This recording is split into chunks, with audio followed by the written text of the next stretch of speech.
आणि आताची महत्त्वाची बातमी, बहुजन विकास आघाडीचे हितेंद्र ठाकूर यांनी शरद पवार यांची भेट घेतली आहे। विधान परिषदेच्या निवडणुकीच्या पार्श्वभूमीवर ही भेट घेतल्याची शक्यता आहे। तर हितेंद्र ठाकूर यांच्या पक्षाकडे म्हणजे बहुजन विकास आघाडीकडे 3 आमदारांचं संख्याबळ आहे। तर हितेंद्र ठाकूर यांनी शरद पवार यांची भेट घेतलेली आहे। तर विधान परिषदेच्या निवडणुकीच्या पार्श्वभूमीवर ही भेट झाली आहे। याआधी बहुजन विकास आघाडीने भाजपला पाठिंबा दिलेला होता मागच्या वेळेला। आता यावेळेला बहुजन विकास आघाडीचे हितेंद्र ठाकूर यांनी शरद पवार यांची भेट घेतली आहे। विधान परिषद निवडणुकीच्या पार्श्वभूमीवर ही भेट झाल्याचं कळतं। बहुजन विकास आघाडीकडे सध्या 3 आमदार आहेत। शरद पवार यांच्या राष्ट्रवादीनं शेकापचे जयंत पाटील यांना पाठिंबा दिलेला आहे। अधिक माहिती आपण घेऊयात आमचे प्रतिनिधी दिनेश दुखंडी यांच्याकडून। दिनेश, हितेंद्र ठाकूर यांनी आज शरद पवार यांची भेट घेतली, नेमकं कारण काय?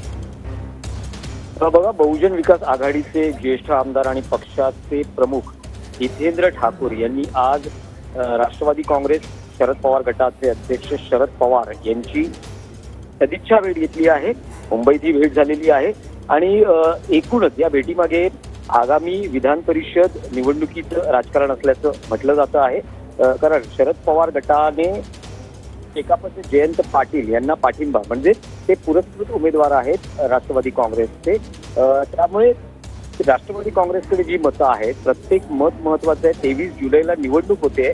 खूप प्रयत्न झाले बिनविरोध करण्यासाठी, पण आता एक जास्त उमेदवार असल्याने ही निवडणूक होते आहे आणि प्रत्येक पक्ष आपल्याकडे मतं खेचण्यासाठी प्रयत्न करेल। एनसीपीच्या पाठिंब्यावर उभे असलेले जयंत पाटील यांना एनसीपीची पवार गटाची जे आमदारांची मतं आहेत ती जातील, पण त्यांना आणखी बरीच मतं आवश्यक आहे। त्यामुळे हितेंद्र ठाकूर यांच्याकडे त्यांच्या पक्षाची 3 मतं आहेत। अशा वेळेस हितेंद्र ठाकूर यांची त्यांना मदत होऊ शकते जिंकून येण्यासाठी। तर हितेंद्र ठाकूर आणि शरद पवार यांचे जुने स्नेहसंबंध राहिलेले आहेत, मैत्रीपूर्ण संबंध आहेत। तर या सगळ्या एकूण राजकारणाचा फायदा किंवा मतांची जुळवाजुळव करण्यासाठी ही बैठक होती असं म्हटलं, ही भेट होती असं म्हटलं जात आहे। जेव्हा ही निवडणूक होईल तेव्हाच कळेल, पण एक आहे की शक्यता आहे की हितेंद्र ठाकूर आणि त्यांच्या पक्षाचे आमदार हे जयंत पाटील यांना मतदान करतील, त्यांच्या विजयासाठी मदत करतील। या अनुषंगाने ही भेट आणि त्या बैठकीत चर्चा झाली असं त्याचा एक अंदाज प्राथमिक व्यक्त केला जातो। धन्यवाद दिनेश कोणाचं माहितीबद्दल। तर हितेंद्र ठाकूर यांच्या पक्षाकडे सध्या 3 आमदारांचा संख्याबळ आहे आणि विधान परिषद निवडणुकांसाठी म्हणून ही भेट घेतल्याचं कळतं। शरद पवारांच्या राष्ट्रवादीनं शेकापचे जयंत पाटील यांना पाठिंबा दिलेला आहे। शेकापचे जयंत पाटील आणि हितेंद्र ठाकूर यांचे देखील खूप चांगले जवळचे संबंध आहेत आणि या विधान परिषद निवडणुकांसाठी पाठिंब्याच्या दृष्टीनं ही भेट घेतली असावी, कारण या फोटोमध्ये आपल्याला शेकापचे जयंत पाटील देखील पाहायला मिळत आहेत।